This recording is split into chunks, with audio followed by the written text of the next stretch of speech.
दाखालिसो जे माने नटिफिकेशन होदों गवर्नर नटिफिकेशन जे बिटिआर शक्तिनि 3.1 दफा मथे जे 81टा गामिखौ दाजाबदों बिटिसिजों दा बे दाजाबनायनि सायाव जे गभर्नमेन्ट अर्डार होदों बेनि सायाव माखासे रायजोफोरनो फोरमायनो गोनां दं होननानै आं सानदों बा जोंहाबो पाब्लिक हिसाबै बुंनांगौ बाहाय माखासे खोथा दं क्लेरिफिकेशननि गुवारै मिथिहोनायनि थांनाय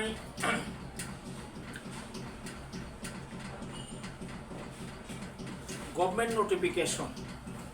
बेवहाय आङो लेटार नाम्बारखौ बुंला दिसपुरनि 5 जुन 1 तारिख जुनाव 2025 अर्डार बायदि गवर्नर नटिफिकेशन मोनसे नटिफिकेशन गवर्नर दा बेवहाय बे मथे आगोलावनो नटिफिकेशन होगानाय मोनथाम गवर्नर नटिफिकेशन बे जाहैदों 31/12/2022 नि नटिफिकेशन आरो बेनिफ्राय 6/11/2023 नि नटिफिकेशन आरो 21/9/2024 नि नटिफिकेशन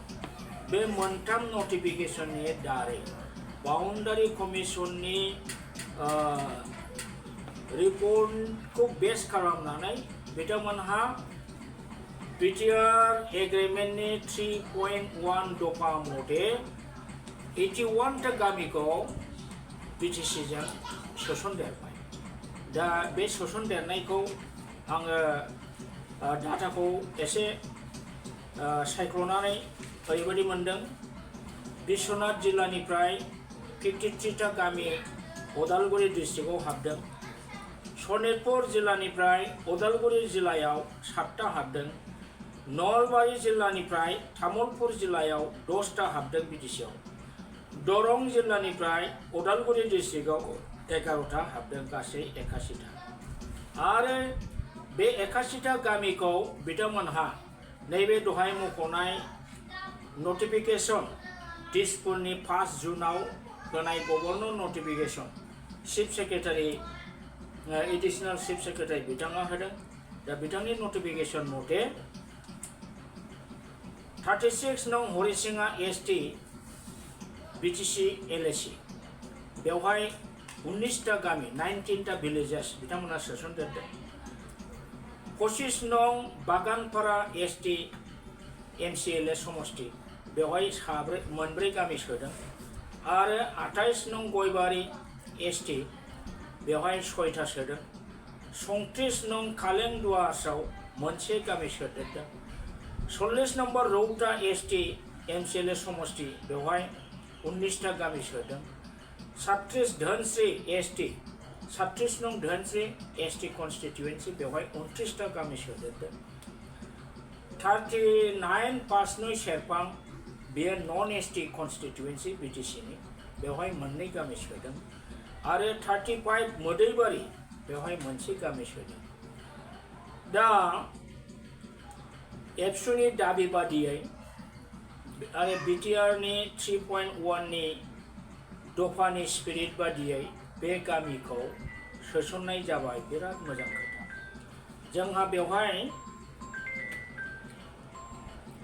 जोंहा बेवहाय बुंनांगौ जेबो गैया मोजां जादों नाथाय बुंनांगौआ बेल'नो जादों दा बे हिसाबै 3.1 दफा मथे एबसुनि दाबिनायाव दिपेन बर' बिथांनि नाजानायाव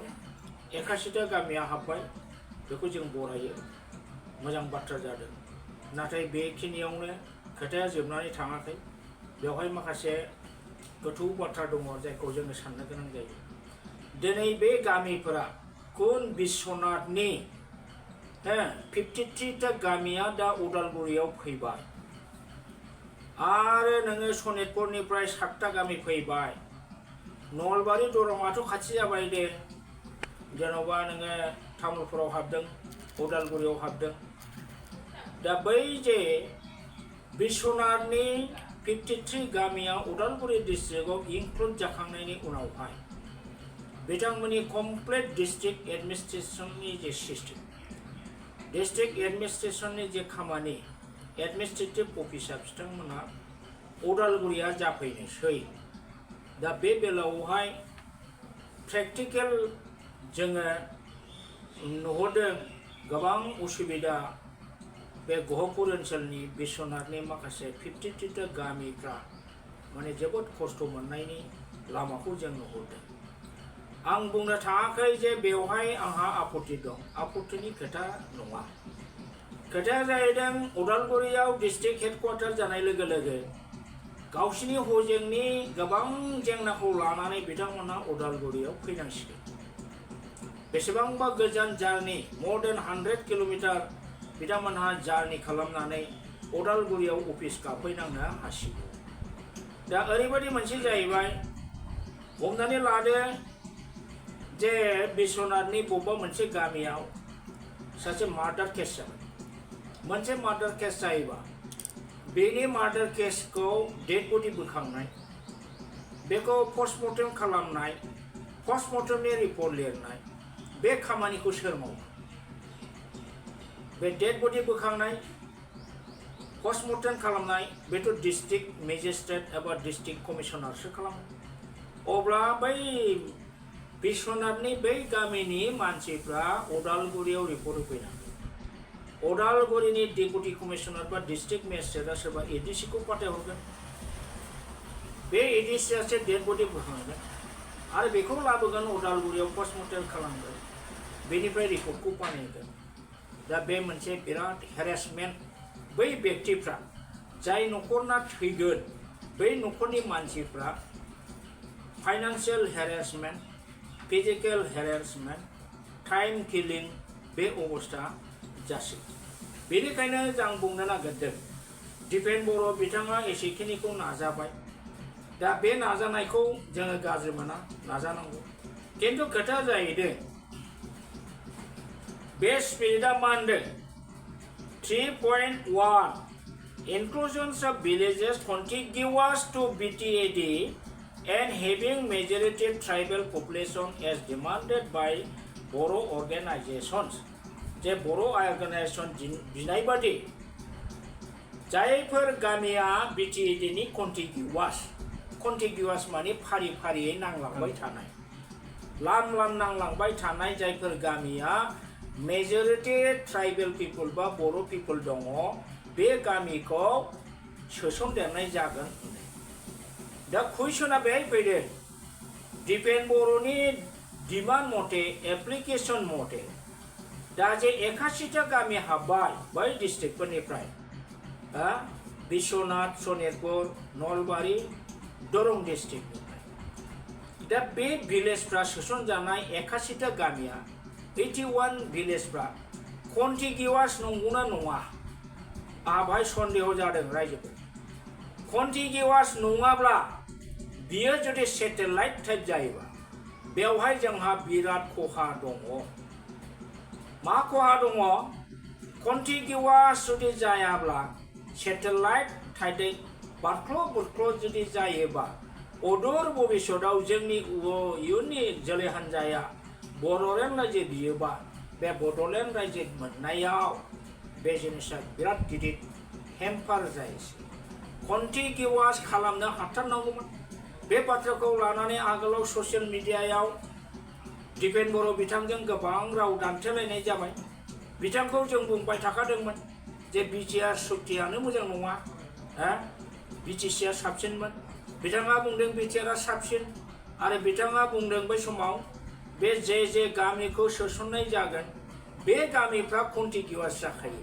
6 शेड्यूलआ कन्टिगिउवास जाखायो होनलाबायदोंमोन बिथाङा दा आंहा कुइसना जादों बे 53टा गामि जे बिश्वनाथ बेयो कन्टिगिउवास थारना दिपेन बर' बिथाङा कन्टिगिउवास होननानै देखायनो हागोन ना आंनो खोनानाय मथे बारख्ल' बुरख्ल' गेजेराव गोबां हारसा गामि थाबोबाय बारख्ल' बुरख्ल' जाबाय दा बे जिनिसानो जादों बर' रायजोनि थाखाय जोंनि रायजो बिग्रा हारिनि थाखाय बेयो जोबोद जोंखौ खैफोदाव खोख्लैसिगोन दा जोङो नुनो मोनदों दिपेन बर' बिथाङा contiguous word ko michiguna michia whether he knows the meaning of contiguous word or not doubt dong mano na bungoba bitanga agalawe manche press statement a hondem 6 schedule contiguous sakhayi jeng jai gami porko dajabgan be contiguous sakhagan hondem hatu sondeyaw dong be contiguous mablabo jayakhai barklo burklo jebot jatarbai are be barklo burklo satellite type janaya iunaw boroफोरखौ रायजो मोननायनियाव बहुत हेंथा होबाय आरो बेनो आंनि थाखाय दुखुनि बाथ्रा दिनै बे बाथ्राखौ बुङोब्ला बिथांमोनहा बहपुर ओनसोलनि बिश्वनाथनि जोंनि बर' रायजो राजा आइ आफा बिथांमोनहा दुखु मोनगोन बे अमरसिंह ब्रह्मआ आगोलावबो हेंथा बाथ्रा बुंदों दिनैबो बे बुंबावबाय नोंथांमोनहा साननो हागौ खिन्थु गोथौयै नोंथांमोनहा नाय दिनै नोंथांमोनहा बिटिआर सुक्तिखौ जुदि दङब्ला नोंथांमोननि बै समाव सासे मानसिया आंखौ जानला मोनला रायदों बे बिथांखौ आं खावलायगोन गोहो दंबा बिटिआर सुक्तिखौ बायनानै फराय आरो लेखा गैयाबा आंनाव लांफैनो हागौ बिथाङा दफा बाय दफा फराय मा लिरनाय दं बिटिसि सुक्ति बेखौ दफा बाय दफा फराय बाहाय मा दंमोन बाहाय मा गैया दा जोङो नुनो मोनबाय बिटिआरआ ओरैबायदि खालामबाय बड'लेण्ड बिटिसि जों जा मोनदोंमोन हाग्रामा महिलारिनि बिएलटिआ चन्दन ब्रह्म खाम्फा बरगयारि हाग्रामा महिलारि मोनहा बिएलटिआ जे बड'लेण्ड टेरिटरियेल काउन्सिल सेल्फ गभार्निं मोनसे अट'नमास डिस्ट्रिक्ट काउन्सिल आन्डार 6 शिड्युल जे सृष्टि खालामदोंमोन बेखौ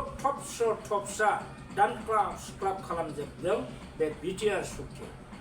बेनिखायनो जोङो बुंनो नागिरो बिटिआर सुक्तिखौ बबे मेलेमजों खालामखो बबे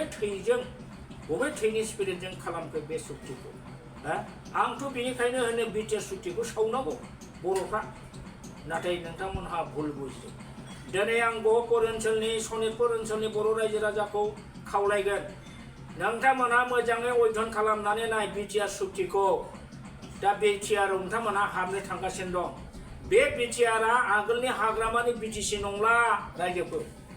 हाग्रामानि बिटिसिआ सौनानि रायजो बिटिसिमोन बाहायसो थाखा फैसा दङमोन बेवहायसो हानि रैखाथि दंमोन बेवहायसो गासिबो दंजोबोमोन नाथाय बिटिआर सुक्ति खालामनाय लोगो लोगो हाग्रामानि बै सनानि रायजो बिटिसिखौ दानख्लाब दुमख्लाब आथिं खोमा गन्थं दानख्लाब जोब्बाय बिटिआर सुक्तिया नंखाय नंब्ला नोंथांमोनहा बिटिसि सुक्ति बिटिआर सुक्ति थलायनानै नाय दिनै प्रमद बर'नि बिटिआरनि दारै बिटिसिआ जोबखांबाय एडमिनिस्ट्रेटिभ पावार जेबो गैला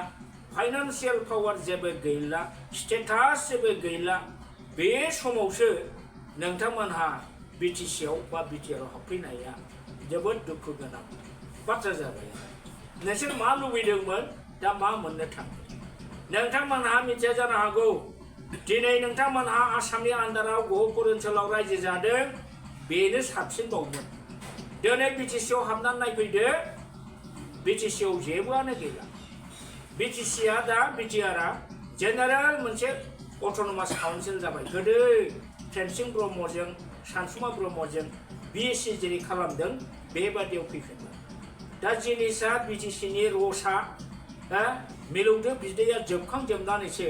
नोंथांमोनहा बिटिसिआव हाबनाय जानोसै नंखायनो नोंथांमोनहा आफसोस दाजा नोंथांमोनहा उनाव बुजिगोन बुजिनानै आंथ' सानदों दिपेन बर'मोन बादि लिडारखौ जोंखौ जामब्रु होबाय होननानै नोंथांमोनहा हासिब लावथि लानानै होसोआबानो जाबाय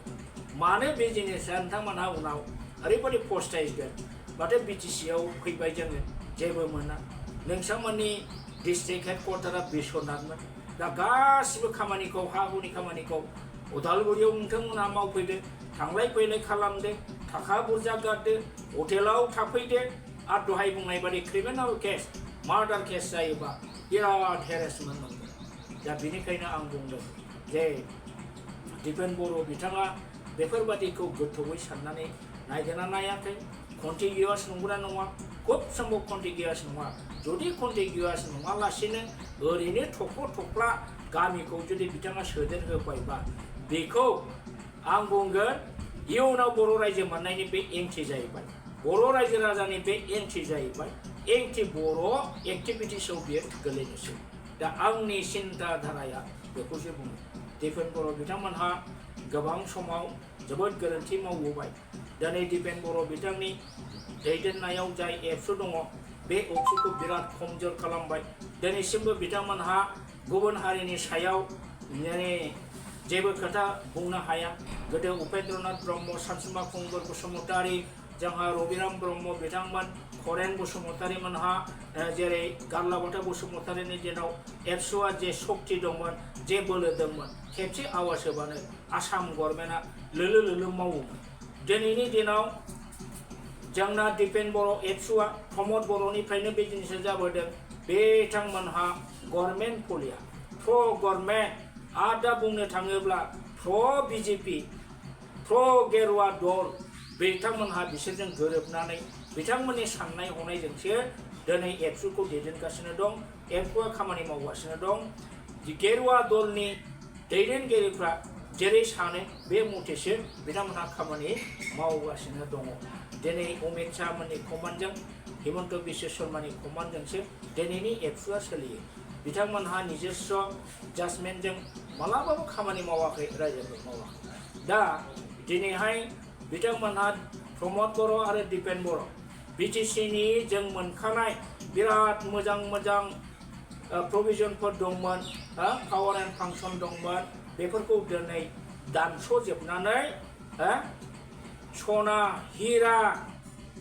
मुक्ताफोरखौ गारनानै बिथांमोनहा हांगा सेहा लहाखौ बुथुमदों दिनै उपेन्द्रनाथ ब्रह्मनि मुर्तिखौ दिल्ली बादियाव फसंनानै जाबोफ्रामाबो महराबो उफिननाय नङा बे फसंनानै दोननायाव बेसेबां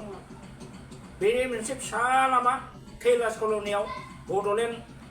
गेस्ट हाउसनि खाथियाव बेखौ बर'फा उपेन्द्रनाथ ब्रह्मनि नामै दोननाय बे बेसे गिदिर खामानि बेहा बेसेबां इम्पर्टेन्स दं बेनिफ्राय देरसिन इम्पर्टेन्सआ बिटिसिनि जे बिटिसि सुक्ति हाग्रामा महिलारिमोन बिएलटिफोर बानायनाय बे सुक्तिनि दफाफोरखौ रैखा खालामनाया देरसिन गिदिर खामानि बिथांमोनहा बिटिआरआव बुंनांगौमोन जे बिटिसि बिएलटिनि सुक्तिनि 1 नम्बर दफाया मोजां बेखौ दोननांगौ नाथाय दिनै बिथांमोनहा साननो हायाखै आरो बिथांमोनहा बिदिखौ मालाबाबो सानफेरानो होनदां कुनु सेमिनार टाइपनि जिरायनाय बिथांमोनाव हयथ' गैया कुनु डिबेट होननाय मालाबाबो हयथ' जाफेराखै आरो बिथांमोनाव बारा मेलेम गोनां मानसिबो दंना गैया सन्देह जाबाय दा बे हिसाबै दिनै एबसुनि एक्टिभिटिसखौ नुयोबा जों दुखु मोनो दिनै मानो दुलाराय बर' फरायसा आफादनि गासिबो एक्टिभिटिस गासिबो प्लेन पलिसिया मानो गेरुवा दलनि गाइडेन्स मथे जायो इन्डिपेन्डेन्टलि मानो जाया थांनाय दतमायाव जानाय सेन्ट्रेल एबसुनि कनफारेन्सआव मानो गासिबो बिजेपिनि पलिटिकेल लिडार मन्त्रि मल्लाया दामा फैनानै जायगा लाजोबफैया बेनिफ्राय मा फोरमायो रायजोफोर बेनिफ्राय मा फोरमायो दिनै दिपेन बर' बिथाङा इलेक्शननि बेनि उननिफ्राय प्रेसिडेन्ट बायनांगौमोन नाथाय बिथांनि जायगायाव खोरोमदाव औवारिया सेलेक्ट जाखाबाय होननानै जोङो खोनादोंमोन मा जाहोननि थाखाय खोरोमदाव औवारिया प्रेसिडेन्ट मोनदिया रायजोफोर जाहोना मा दंमोन खोरोमदाव औवारिया भाइस प्रेसिडेन्टमोन बेसेबा गोबाव बेहा फिटनेस गैयामोन नामा बेखौथ' सालायनो निश्चय हागौमोन नाथाय बिथांखौ मानो होदिया जों खोनानायाव खोरोमदाव औवारिनि धोरोमा निश्चय ख्रिस्टान बादि जों खोनादों नंखायनो खोरोमदाव औवारिखौ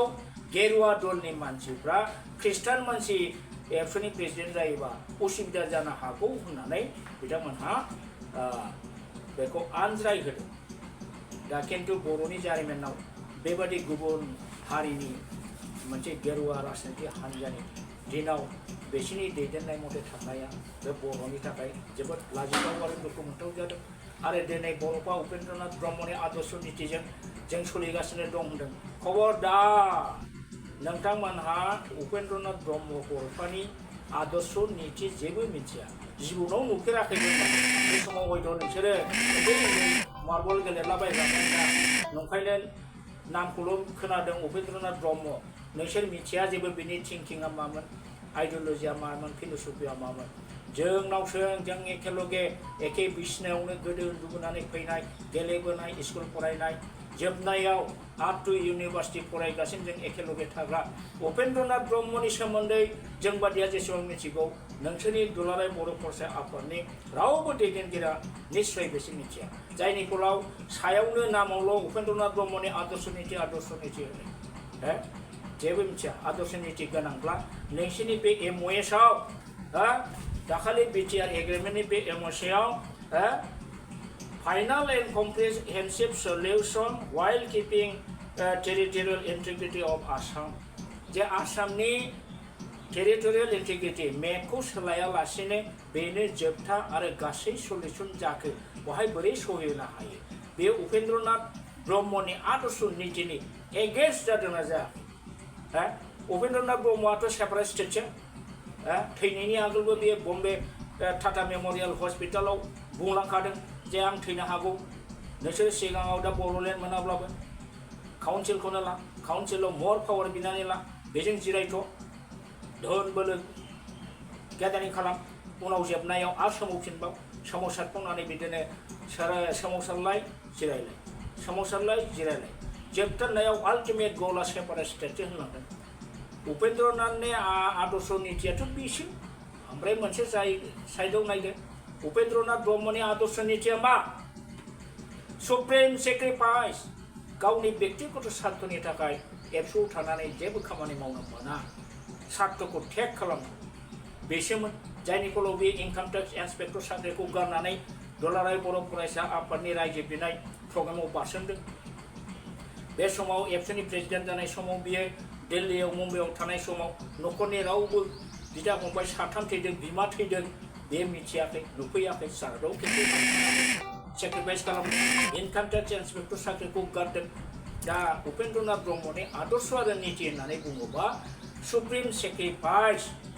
गावनि गासिबो स्वार्थखौ टेग खालामनानै रायजोनि थाखाय खामानि मावनाय बर' रायजोनि बिमानि गाबनाय नुयोबा गाबफानाय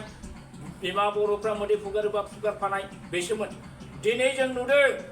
एबसुनिफ्राय प्रमद बर' दैदेननाय बे बिटिआर सरकारा बिटिसि सरकारा दिनै फरेस्ट ओनसोलाव खालि बर' बिमाफोरखौल' होनानै मोदै गहोयो गाबहोयो दिनैनि दिनाव हाग्रा ओनसोलाव गिदिंनानै नाय नोंथांमोनहा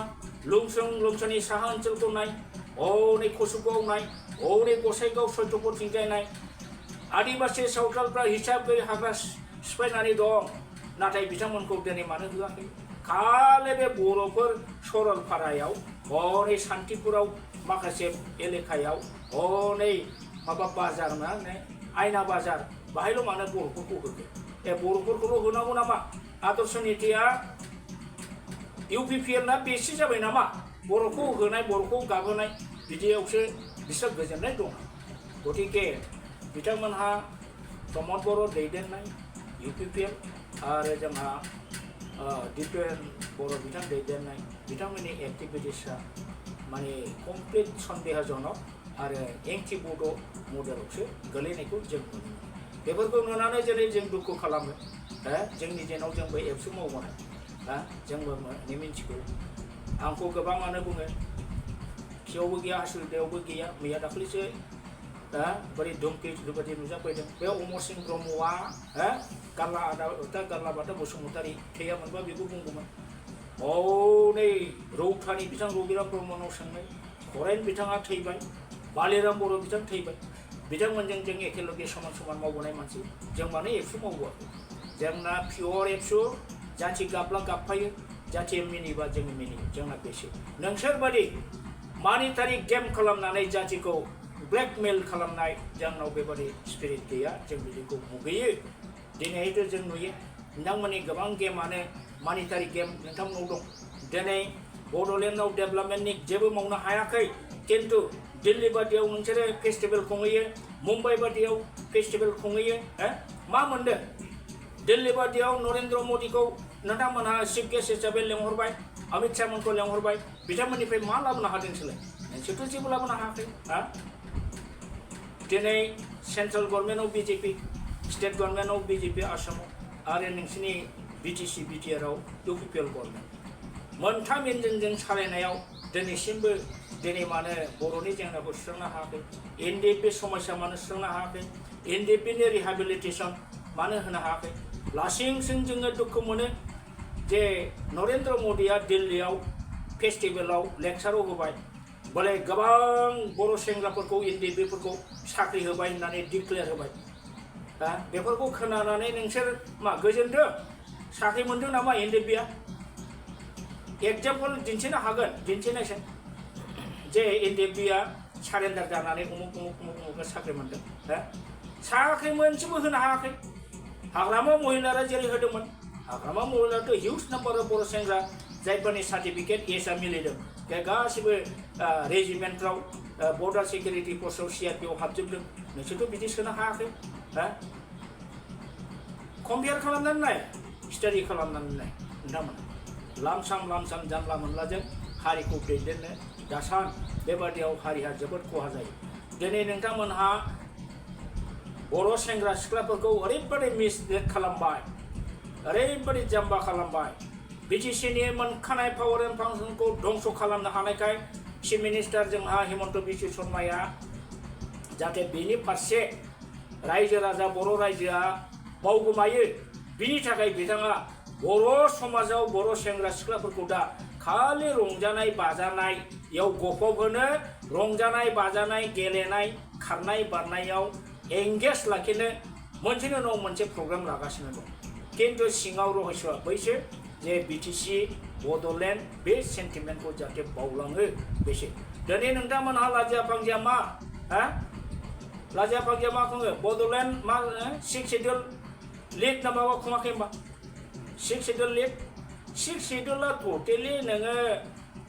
बुंनो थांब्ला 99%आनो जोब्बाय दासो नोङो 6 शेड्युल प्रिमियार लिग खालामबाय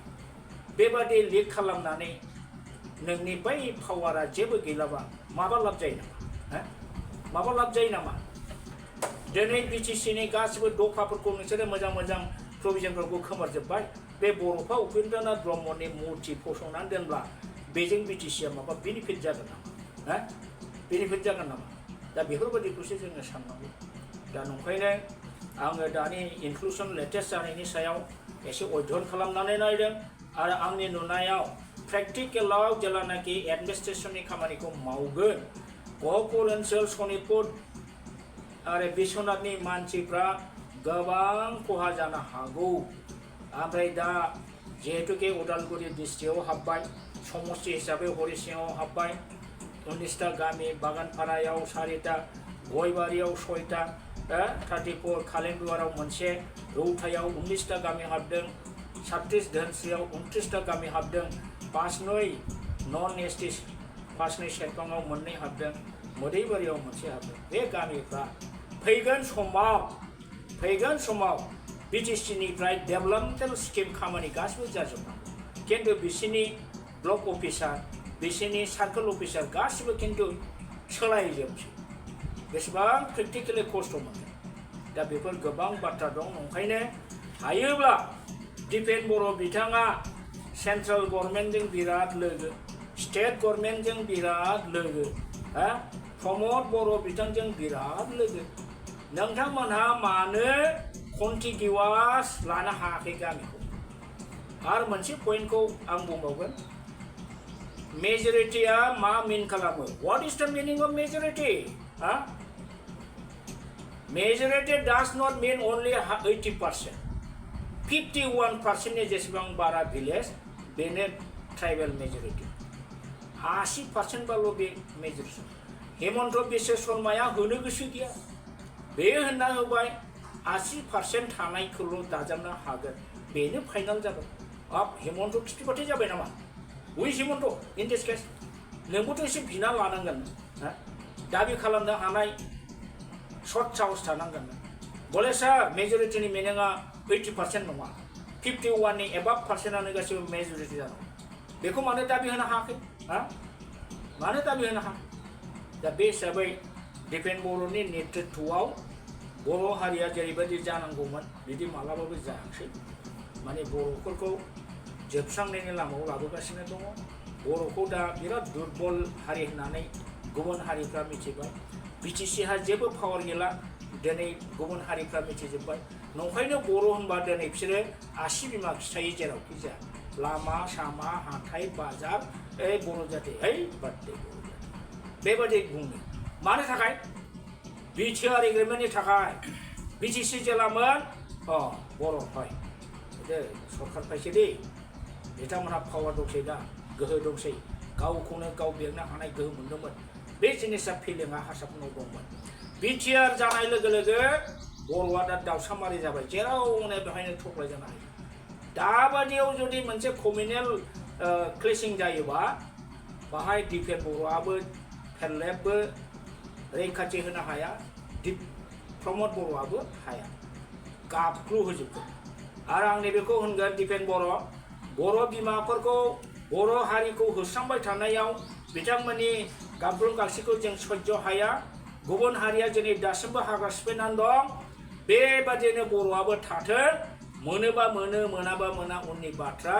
किन्तु बर' बिमाफोरखौ ससियेल मिडियायाव गाबग्लुं सुग्लुं जोङो बेबादिखौ नायनो हाया ओंखायनो प्रमद बर'आ बे BTC ओनसोलाव हाग्रा ओनसोलनिफ्राय जा खासानिफ्राय जा बर'फोरखौ होखारनो मोना खारन बर'हा बेवहाय थानायनि माने बार्थ राइट जोनोमनि मोन्थाय दङ जोंनि अधिकार बि दा नोंथांमोनहा बे जिनिसखौ गारनानै गुबुन हारिखौबा होआ बर'खौल' होयो बर'नि मान सन्मानखौ नोंथांमोनहा जागासिनो दा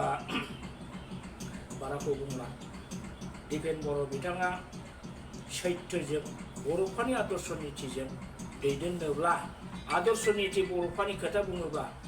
नोंथांमोनहा साननो हायाखै फै जोंनि खाथियाव रायलायफै will tell about the ideology and principles of Upendranath Brahma मामोन बिथाङा दिनै नोंथांमोनहाथ' बर'फोरनि मुर्तिखौ पलिटिकेल पार्टिनि मिटिङाव फज'नानै भट बिनायनि मोनसे बाजारसो खुलिबाय बेसेबां दुखुनांथाव बाहाय नोंस्रा मानो बुंदिया दिनै नोंसोरो दाखालि सासे जे समाव नोंथांमोनहा दिल्लीयाव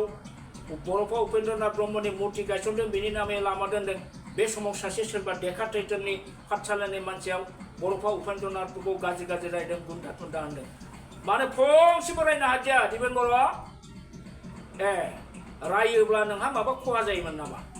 एरनेस प्रतिबादखौ होनांगौमोन ना गुबुनफ्रा होबाय नों मानो होदिया बेनिफ्राय नोंनि मा प्रमान जादों इउ आर वान अफ द मस्ट कावार्ड एब्सुलुट प्रेसिडेन्ट होननानै बे जिनिसा प्रुभ जादों नोङो बे मानसिखौ बुनाय सोनाया आलदा खोथा एटलिस्ट नों काउन्टार होनांगौमोन बा एफआइआर होनांगौमोन नोंथ' हायाखिसै बेबादि बेसेबां नोङो बर' जातिखौ हगारसारदों नोङो दा बेखिनिखौनो बुंनानै आं आंनि बुंनायखौ फोजोबबाय गोजोन्थों